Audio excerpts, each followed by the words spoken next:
নমস্কার, আশা করি আপনারা সবাই ভালো আছেন। এসএস জয়গুরু ব্লগে আপনাদের অনেক অনেক স্বাগত। তো আজকে সকালে আবার একটা নতুন ব্লগ নিয়ে এসেছি। তো এখন বাজে প্রায় 8টার মতো। তো সকালবেলা বাসি কাজ সেরে স্নান টান করে এসেছি। আর এইদিকে চা করে খাওয়া হয়ে গেছে, চা দিয়ে দিয়েছি সবাইকে, জল খাবারও হয়ে গেছে। তো আর তারপর আজকে বাঁধাকপির ঘন্ট করবো, মুসুর ডাল করবো পেঁয়াজ দিয়ে। তো সেই জন্য এইদিকে বাঁধাকপি একটু প্রেশার কুকারে ভাপ দিতে বসেছি। এখন বাঁধাকপি একটু গন্ধ করে, আর ভাপ দিয়ে জলটা ফেলে দিলে গন্ধ ভাবটা চলে যায়। তো একটু হালকা ভাপ দিয়ে দিলাম। আর ডাল সিদ্ধ তো হয়ে গেছে। আর এইদিকে মেশো দুধ এনে দিয়েছে, দুধটা আমি ছেঁকে ফ্রিজের মধ্যে ভরে রেখে দিলাম, পরে গরম করব। যখন রান্না হয়ে যাবে গ্যাস মুছে নেব, তারপরে আমি দুধ গরম করব। এইদিকে আবার আমি বেশ কিছুক্ষণ পরে ভাতের জন্য চাল নিচ্ছি। আবার কিছুটা চাল মুঠি তোলা যেটাকে বলে, সেটা চাল আবার কিছুটা রেখে দিলাম আমি। মুঠি তোলা চাল আমার মার কাছে শিখেছি, এটা রাখতে হয়, তো রেখে দিলাম। আর এদিকে চাল আমি জলে বেশ কিছুক্ষণ ধরে ভিজিয়ে রাখবো আমি, তারপর পরে জলটা আমি ছেঁকে দেবো, চাল ধুয়ে দেবো। তো এদিকে আবার উনানে সবজি বসিয়ে কাপড়গুলো মেলতে এসেছিলাম। তো এভাবে উল্টে দিচ্ছি। আর বেশ আজকে একটু ঠান্ডা লাগছে, সূর্যের তাপ আছে তবুও ঠান্ডা লাগছে। কেন বলুন তো? কারণ আজকে হাওয়াটা প্রচুর দিয়েছে, হাওয়ার জন্য সূর্যের তাপটা গায়ে লাগে না, বেশ কনকনে ভাব,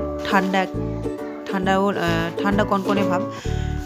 তো এইদিকে মিঠির সোয়েটার, সবিকে প্যান্ট সব কেচেছি, চাদরও আজকে তুলে কেচেছি, অন্য একটা চাদর পেতেছি বিছানায়। তো আমার জামা কাপড় মেলা হয়ে গেল, এবার নিচে যাচ্ছি। ঘরে কেউ নেই, তো ঘরে দরজা আমি লাগিয়ে এসেছিলাম, তো এখন দরজাটা খুলছি, খুলে আবার ঘরের মধ্যে ঢুকবো। আমি কেউ না থাকলে দরজা লাগিয়ে যাই। তো এদিকে অনেকক্ষণ রান্না করার পরে মিঠিকে স্নান করিয়ে স্কুল ড্রেস পরছে মিঠি। এখন বাজে প্রায় 10টা 20 মতো। তো ও ড্রেস পরে নিজে সাজুগুজু করছে। আর এইদিকে দেরি হয়ে যাবে বলে আমি ওকে খাইয়ে দিচ্ছি, নাহলে ওইটুকুও খাওয়ার সময় থাকবে না। আবার ওকে স্কুলে রাখতে এসেছে, যদিও আমি নিয়ে যাব স্কুলে ওদেরকে রাখতে। তো আমি মিঠিকে খাইয়ে দিচ্ছি, এদিকে গদনও বসে আছে। তো যাই হোক, মিঠিকে রেখে এসে আমি বাজারও গিয়েছিলাম। তো বাজার থেকে এসে মাছ এনেছিলাম, মাছ ধুয়ে ফ্রিজের মধ্যে রাখলাম। কিছু সবজি এনেছিলাম, আলু, পেঁয়াজকলি, এগুলো সব এনেছিলাম, সবটাই ফ্রিজের মধ্যে রাখলাম। আর তারপরে ছাদ থেকে কাপড়গুলো তুলে এসেছি, কারণ হাওয়াতেই, রোদ তো দূরে থাক, হাওয়াতেই জামা কাপড়গুলো শুকিয়ে যাচ্ছে। আর তার সাথে রোদ তো আছেই। তো এনে আমি ভাঁজ করে রেখে দিচ্ছি, আর তার সাথে আলনাটাও গুছিয়ে নিচ্ছি, কারণ আলনা আমার একটা দিনও পরিষ্কার যায় না।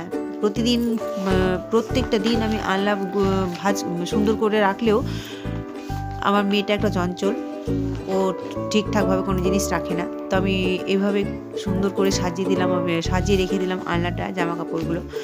আর যেগুলো শীতের পোশাক ছিল সেগুলো এখন তো দরকার পড়ে না, তাই ভাঁজ করে রাখছি, আমি শোকেসের মধ্যে ভরে রেখে দেবো। তো আলনা শীতের পোশাকেই ভরে যায়। এখন যেগুলো সোয়েটার আছে, কটসলের প্যান্ট আছে, সেগুলো ভরে দেবো, আলনাটা একটু খালি হবে। আর আলনার মধ্যে জামা কাপড় বেশি থাকলে ভাঁজ করে রাখলেও দেখতে খুব একটা ভালো লাগে না। যত কম থাকবে আলনায় জামা কাপড়, সুতি বস্ত্র, তত দেখতে ভালো লাগবে। তো আর কাজটাও একটু হালকা হবে। তো এই যে চাদরটা কেচেছিলাম, শুকিয়ে গেছে, ভাঁজ করেও রেখে দিলাম।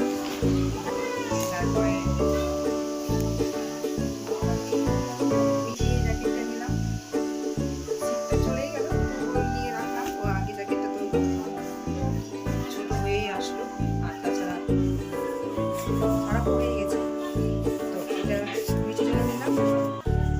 আর এই শাড়িটা নিলাম আমি, এই শাড়িটা সরস্বতী পুজোর আগেই নিয়েছিলাম। এইটার একটা লাল রঙের আছে, লালটা পরে নিয়েছিলাম সরস্বতী পুজোতে। এটা আপনাদের